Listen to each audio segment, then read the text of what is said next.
Muna Cabdilaahi Maxamed waxay xanuunsanaysay muddo gaadhaysa 15 sano. Qoyskoodu waa reer guura, waxayna waqti xaadirkani degan yihiin banka Aroore ee duleedka magaalada Burco. Waxayna Muna ka soo jeedaa qoys danyar ah oo ay xoolihii ka faramarojisay abaartii baahsaneed ee ka dhacay dalka. Haddaba qoyska inantan yari waxa ay u geeyeen dhakhaatiir badan oo ay sheegeen inaan dalka gudihiisa waxba laga qaban karin. Kani waa aabaha dhalay Muna, waxa uu ka hadlayaa xanuunkaasi inantiisa iyo goorta uu haleelay. xanuunsanaysa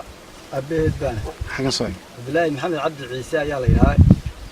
15 sano waan hayay marka waxa daryeelkeedii baa danqado ka dhamaan waa xitaa bisada cunay waxaan u geeyay labadii dhakhtar aan geeyay gaboose iyo ka qoryaale in Daawud waxay dhahayn dalkan gudihiisa waxba laga qaban karo dhakhtar dabadeed mooyaan laakiin waxay marka muddo dheer tabaankeeda annagu imika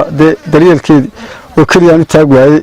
waxay noqonaysaa marka hadda muslimiinta waxaan ka codsanayaa ilaahay dhulka joogto muslimiinta meel kasta ay joogaan badiyo bari dhakhtar dabadeed baan ku rajaynayaa inaan qabadsiiyo markii la magacaabay inaan intii hore daan haleel waayo wixii adduunka hay'adda abaari diga dhameeyana 15 neef bay halay waxaan inta ka codsanayaa muslimiinta ilaahay dhulka joogto in lagu kaalmeeyo dabadiyo guriga lagu kaalmeeyo wixii la helayo lambarka wixii muslimiinta ilaahay wixii karayo waxay ugu soo hagaajisaan lambarka 4219 275 4219 275 sidoo kale waxa halkaasi ka hadlay xubno wadaad ah oo baaqo diray ummadda muslimiinta ah meel kasta oo ay joogaan inay ka soo qayb qaataan caawimada inantan yar ee xanuunsanaysa. waxaanu joognaa Gaaroori waxaanu booqanay oo nalagu sheegay ilmo yar oo aad ma garanaysaa u tabcaana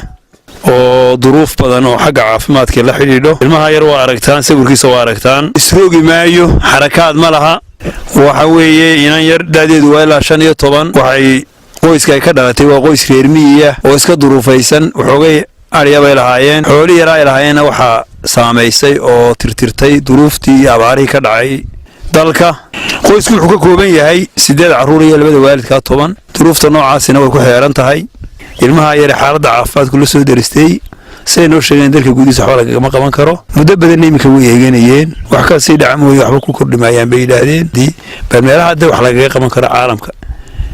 أي عصنا يان ما أنت إن جعان لغوصيو المها يرعى مات كيسة إني نعاونو المير أو رنتي كتاب على السن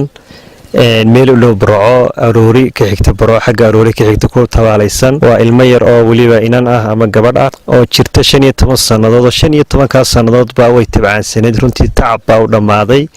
يا حنون المها ساركتان مكعدو والما نافع رنتي marka runtii waxay nooga baahantay ilmahaasi inaynu waaynu wax tarno nabigu wuxuu yiri salaatu wasalaam irhamu man fil ardi yarhamukum man fis samaa naxariista dadka dhulka jooga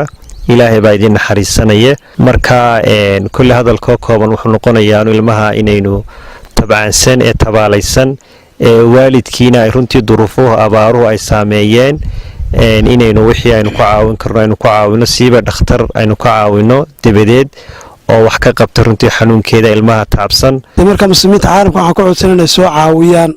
oo ilaahay dartii soo caawiyaan qofka qof maxaa ku dhahdaa wax tara ama qofka qof caawiyana ilaahay jalla jalaaluhu wuxuu ugu dareeyaa miisaanka xasanaad Cabdiraxmaan Ciise telefishinka caalamiga Somali Cable Burco.